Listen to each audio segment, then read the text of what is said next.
రాహుల్ గాంధీ గారిని ఉద్దేశించి బీజేపీ పార్టీకి చెందిన ఎమ్మెల్యేలు మంత్రులు సైతం చేసిన దుర్మార్గపు వ్యాఖ్యలను ఖండిస్తుంది కాంగ్రెస్ పార్టీ.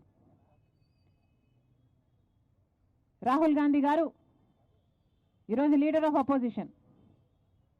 అలాంటి కాంగ్రెస్ పార్టీ నాయకుడిని పట్టుకొని బీజేపీ పార్టీ వాళ్ళు చేస్తున్న వ్యాఖ్యలైతేనేమి, టెర్రరిస్ట్ అని కానీ, రాహుల్ గాంధీ గారిని చంపేయాలి అని కానీ ఇలాంటి వ్యాఖ్యలు చేస్తున్నా కూడా బీజేపీ పార్టీకి చెందిన నాయకులు, మోడీ గారైనా అమిత్ షా గారైనా పెదవి విప్పడం లేదు. అంటే ఏమనుకోవాలి? వారి ప్రోత్సాహంతోనే ఇదంతా జరుగుతుంది అని మేము అనుకుంటున్నాం.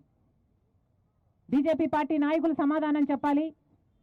అంతేకాదు, ఇలాంటి ద్వేషపూరిత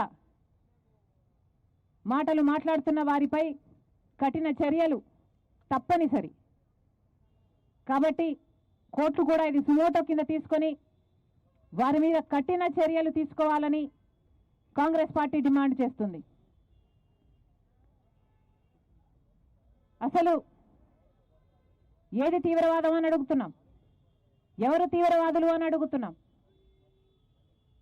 మన దేశంలో 90% జనాభా బీసీలు, ఎస్సీలు, ఎస్టీలు, అట్టడుగున ఉన్న ఈ వర్గాలైతే అభివృద్ధిలో వారికి వాటా లేదు అనడం తీవ్రవాదమా? అందరికీ సమాన హక్కులు, సమాన అవకాశాలు కలగాలి అన్ని వర్గాల వారికి అని అడగడం తీవ్రవాదమా? కాస్ట్ సెన్సస్ జరగాలి అని అడగడం తీవ్రవాదమా?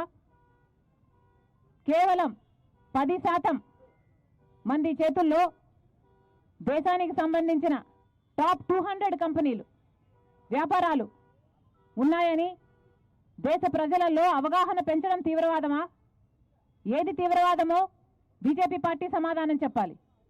నిజానికి స్వాతంత్రం తెచ్చిన పార్టీ కాంగ్రెస్ పార్టీ కాదా? ఎన్నో త్యాగాలు చేసిన పార్టీ కాంగ్రెస్ పార్టీ కాదా? ఈ రోజే కాదు, ఏనాటి నుంచో అన్ని కులాలను, అన్ని మతాలను సమానంగా చూస్తున్న పార్టీ కాంగ్రెస్ పార్టీ. అధికారంలో ఉన్నప్పుడు వారి అభివృద్ధి కోసం కృషి చేసిన పార్టీ కాంగ్రెస్ పార్టీ. ఇప్పటికీ కూడా ప్రతిపక్షంలో ఉండి కూడా వారి హక్కుల కోసమే కొట్లాడుతున్న పార్టీ కాంగ్రెస్ పార్టీ. అలాంటి కాంగ్రెస్ పార్టీ గురించి ఇంత నీచంగా మాట్లాడడం ఎంత మటుకు సమంజసమని అడుగుతున్నాం. మీరా బీజేపీ పార్టీయా మాట్లాడేది కాంగ్రెస్ పార్టీ గురించి? అసలు రాహుల్ గాంధీ గారిని తీవ్రవాది అంటున్నారే, అదే తీవ్రవాదులకి బలైపోయిన కుటుంబం కాదా? రాహుల్ గాంధీ గారి నాయనమ్మ ఇందిరాగాంధీ గారు అయితేనేమి, సొంత తండ్రి రాజీవ్ గాంధీ గారు అయితేనేమి ఇలా తీవ్రవాదులకి బలైపోయిన వారు.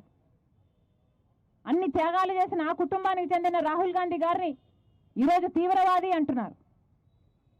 ఈరోజు ప్రేమను పెంచడానికి వేల కిలోమీటర్లు పాదయాత్ర చేసిన వ్యక్తి రాహుల్ గాంధీ గారు. అలాంటి రాహుల్ గాంధీ గారిని అసలు ఆ పేరు ఉచ్చరించే నైతిక హక్కు కూడా లేదు బీజేపీ పార్టీ వాళ్ళకి.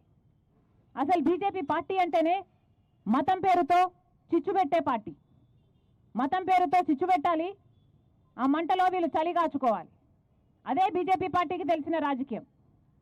ఒక మతాన్ని అవమానించాలి, ఇంకో మతాన్ని రెచ్చగొట్టాలి. అదే బీజేపీ పార్టీ చేసిన రాజకీయం. ఒక గోత్రాకు కారణం బీజేపీ పార్టీ, మణిపూర్లో ఘటనలకు కారణం బీజేపీ పార్టీ. ముస్లింలైనా, మాస్కులైనా, క్రిస్టియన్స్నైనా, చర్చిలనైనా ఊచకోత కోసిన పార్టీ బీజేపీ పార్టీ. వీళ్ళ ఉగ్రవాదం గురించి, తీవ్రవాదం గురించి మాట్లాడేది వీళ్ళు కాదా తీవ్రవాదులు? ముస్లింలకు రిజర్వేషన్లు తొలగిస్తామని చెప్తున్నారు, అది తీవ్రవాదం కాదా? అగ్రవర్గాల వారికే పెద్దపీట వేస్తుంది బీజేపీ పార్టీ, ఇది తీవ్రవాదం కాదా? వాళ్ళ తొత్తులైన వాళ్ళకి, వాళ్ళ చేతుల్లో ఉన్న వాళ్ళకి, కేవలం 10% మంది చేతుల్లోనే దేశ వ్యాపారం, పెద్ద అన్ని కంపెనీలన్నీ వాళ్ళ చేతుల్లో ఉండడం, ఇది తీవ్రవాదం కాదా? బీజేపీ పార్టీ సమాధానం చెప్పాలి.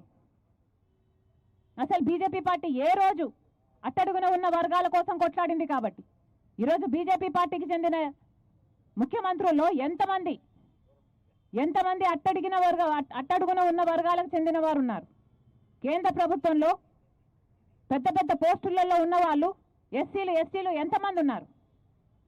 బీజేపీ పార్టీకి వీళ్ళ మీద ప్రేమ ఉంటే మరి ఈ వర్గాలకు చెందిన విద్యార్థుల స్కాలర్షిప్లు ఎందుకు తగ్గిస్తున్నారు? దళిత మహిళలు ప్రభుత్వ పథకాల నుంచి లబ్ధి పొందే వాళ్ళ శాతము ఎందుకు తగ్గిస్తున్నారు? ఇదంతా చేస్తున్నది బీజేపీ పార్టీ కదా. గత 10 సంవత్సరాలలో బీజేపీ పార్టీ అధికారంలో ఉంటే దళితుల మీద జరిగిన దాడులు 15% నుంచి 32%కి పెరిగాయి. ఇది తీవ్రవాదం కాదా? బీజేపీ పార్టీ సమాధానం చెప్పాలి. కశ్మీర్ నుంచి కన్యాకుమారి దాకా వేల కిలోమీటర్లు ధైర్యాన్ని నింపడానికి, సోదర భావాన్ని నింపడానికి రాహుల్ గాంధీ గారు పాదయాత్ర చేశారు. అలాంటి రాహుల్ గాంధీ గారిని ఈరోజు ఇన్ని మాటలు అంటున్నారు. నిజానికి ఈరోజు రాహుల్ గాంధీ గారికి భయపడుతోంది బీజేపీ పార్టీ. మోడీ అయినా లేకపోతే బీజేపీ పార్టీ బండారం బయట పెడుతున్నారు అనే కదా ఈరోజు రాహుల్ గాంధీ గారిని మీరు టార్గెట్ చేస్తున్నారు. ఇలాగా బీజేపీ పార్టీ దేశ ప్రజలకు క్షమాపణ చెప్పాలి. రాహుల్ గాంధీ గారికి క్షమాపణ చెప్పాలి. బీజేపీ పార్టీ అంటేనే భారతీయ జుమ్లా పార్టీ, బీజేపీ పార్టీ అంటేనే భారతీయ జూటా పార్టీ. అలాంటిది మీరా మాట్లాడేది? మళ్ళీ చెప్తున్నాం, కాంగ్రెస్ పార్టీ డిమాండ్ చేస్తుంది రాహుల్ గాంధీ గారికి బేషరతుగా క్షమాపణలు చెప్పాలి. ఇలాంటి వ్యాఖ్యలు మళ్ళీ చేయకూడదు. వీళ్ళ మీద కఠినమైన చర్యలు తీసుకోవాలని కాంగ్రెస్ పార్టీ డిమాండ్ చేస్తుంది.